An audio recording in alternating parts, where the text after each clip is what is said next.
Welcome back to the Traders Network. I'm Michael Yorba, your host, broadcasting to you live from the Dallas KFXR 1190 AM Clear Channel studios and streaming worldwide through the iHeart app and yorbamedia.com.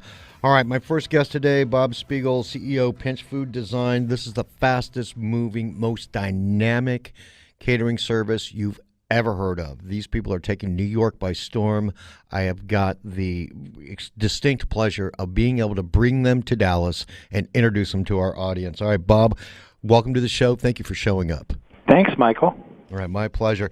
Now, Bob, let me back up just a little bit because you have got a Phoenix story about past failures, wisdom gained from those, and turning it into amazing success. But before we get into that, tell our audience why your company, Pinch Food Design, is so dynamic and what you're doing to turn the catering industry on its ear and completely change the way that you guys do business in that sector. Well, I've been in catering for well over 30 years in New York, which is obviously a great town to entertain in, and a lot of corporate entertaining goes on here. And catering is very traditional, your chicken dinner. And so what we wanted to really do was revolutionize catering and give guests these thrilling experiences that they've been getting from groundbreaking restaurants all over the world. We're in the middle of a food renaissance, and everybody knows a lot about food, even surprising people that you wouldn't expect to know as much about food. And we're trying to give them experience that restaurants can't pull off because restaurants are confined by having to serve on a plate, while at catered events we can serve on large chafing tables and hanging food and all different sorts of ways. And we're sort of at the very beginning stages of a food design revolution. All right. Talk to me about that, because everybody thinks that food comes on a plate or platter, or it's in some kind of a chafing dish where they can line up like like cattle, and you don't do that. Well, if you ever notice at any party, everyone always ends up hanging out in the kitchen, and so our goal is to bring that experience of hanging out with the food. So instead of pushing people through a buffet, we want them to linger around the buffet. And my partner, T.J. Gerard, is a former set designer, and she and I have been working together for about 8 years at a separate company that I had sold. And now we are building all of our own vessels, all of our own hors d'oeuvre trays, all of our own what we call food furniture. And it's furniture that only food can hang out on, but we do not use tablecloths on a normal table, and we will hang pizzas from a copper jungle gym per se, and people just hang out by the food. So they're very interactive, and they're made to stimulate. That sounds very different for a catering event or for any kind of a social event. Let me back up just a little bit here. Pinch, P-I-N-C-H, the name of your company. What is the definition of pinch? Where does that come from? Well, I mean, for us, pinch has basically three definitions. The first, when we set out to do the company, we wanted it to be a memorable event. We want people to wake up the next morning and go, pinch me. Was that a dream? And just really remember. And by us helping them remember the event, they remember their guests, they remember the cause of the event. It wasn't just another event. The second is that in doing that, we don't want to take over the party. We don't want to be the Cirque du Soleil of your event. We want to just be a little pinch, and so a pinch of saffron will make a whole bouillabaisse yellow, and it's a cooking term, but it's usually a cooking term for a very small amount of something that makes something better, and that's sort of how we view ourselves. And then we like to be provocative because food is looking at food from different vantage points is stimulating, and so pinch me, a little pinch. Got it. I'm all in on the pinches. Yeah. Let me ask you. I like them. All right, I just got to say it.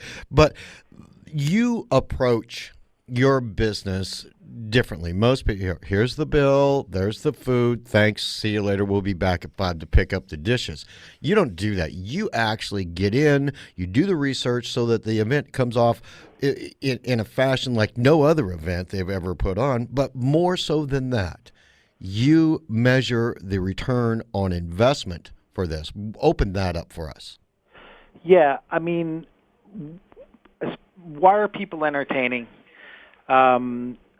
Most people entertain, or most corporations entertain, to launch a new product, to gain clients, and we are making sure that they can achieve that by hopefully getting guests to stay longer at their events, come to events, and remember these events. And if it's a fundraiser, they are hopefully giving a larger donation because they're having such a great time, and they're applauding the choice of the CEO or party planner or whoever decided to go with Pinch, because it is more of a risk than going with a traditional caterer.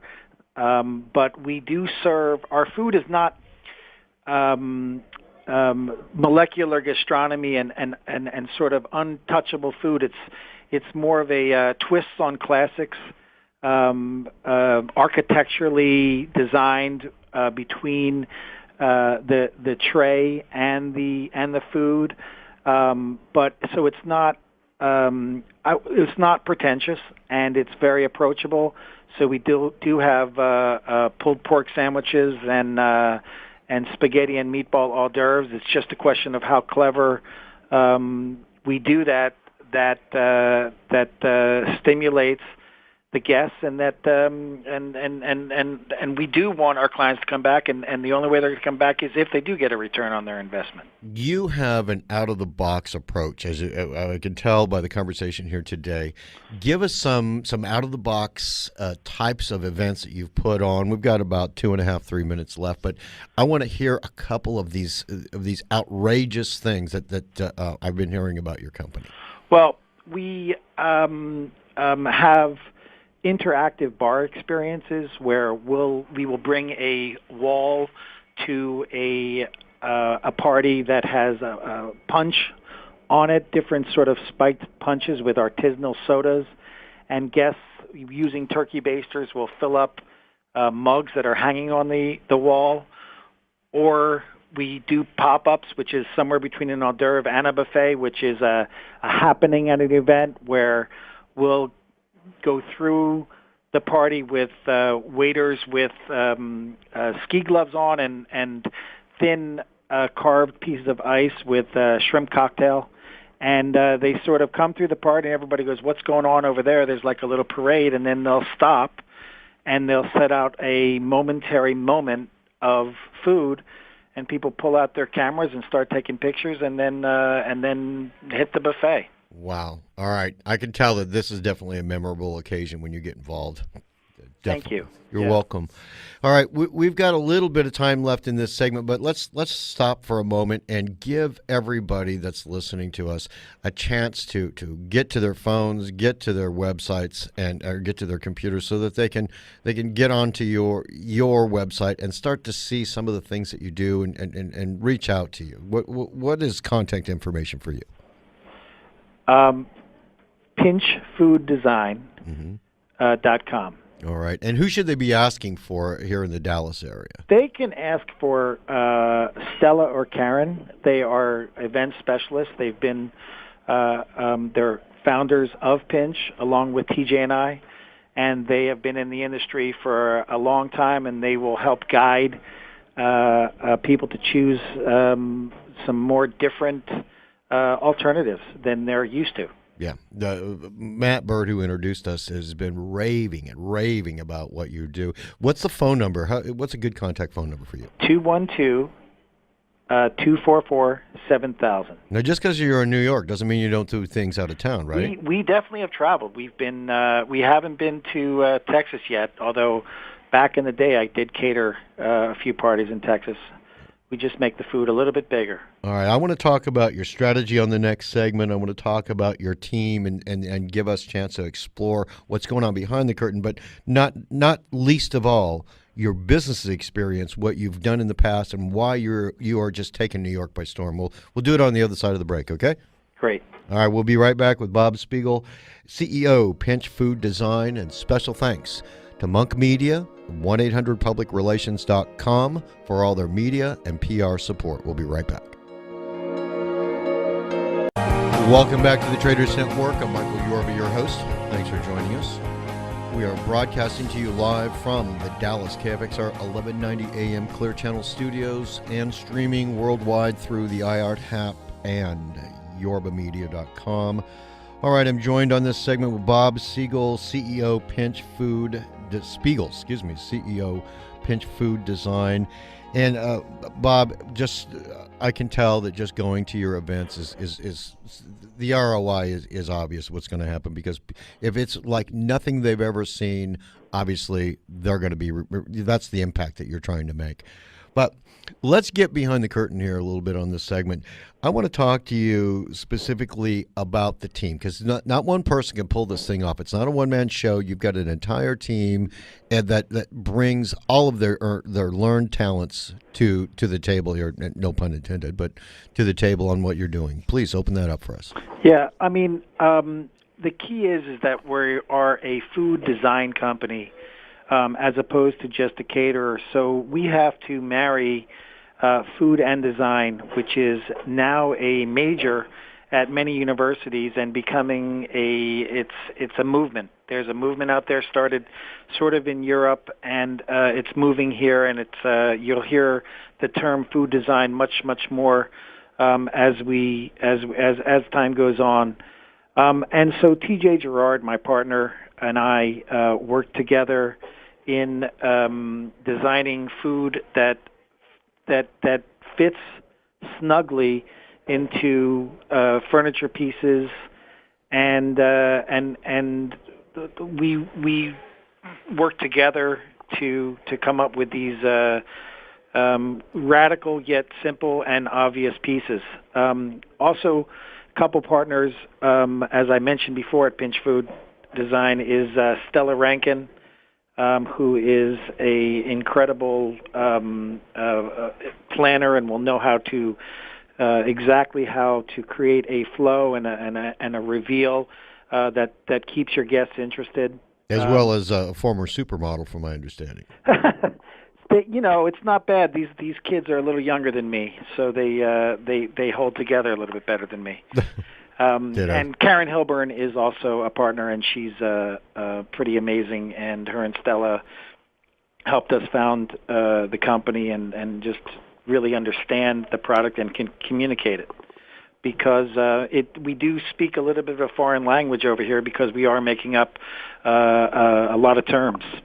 Okay, throw a few new terms out there that some people who are in your industry that may be listening would go, okay, that is new.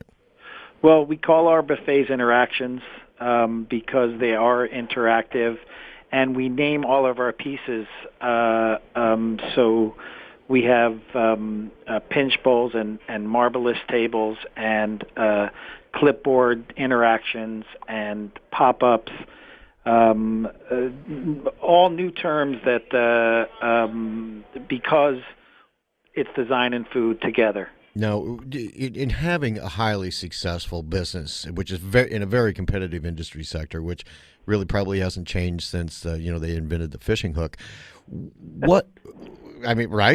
And lucky for us too, because we are jumping into what catering, which we sort of felt was very traditional and rather stale, and not moving at nearly the fast pace that restaurants are moving at. Or the rest of the world. Your strategy, though, that's the core of your strategy, coming out with new things that nobody else is doing. Is there any part of your strategy that you wanted to open? I know, don't give the secret sauce out, but is there any other part of your strategy that you wanted to open up for other entrepreneurs to learn from? I think that we didn't know, although we have the infrastructure and we've got strong systems and a custom designed database that lets us produce multiple parties in one day, and a large staff that from waiters to event chefs and planners that is very experienced.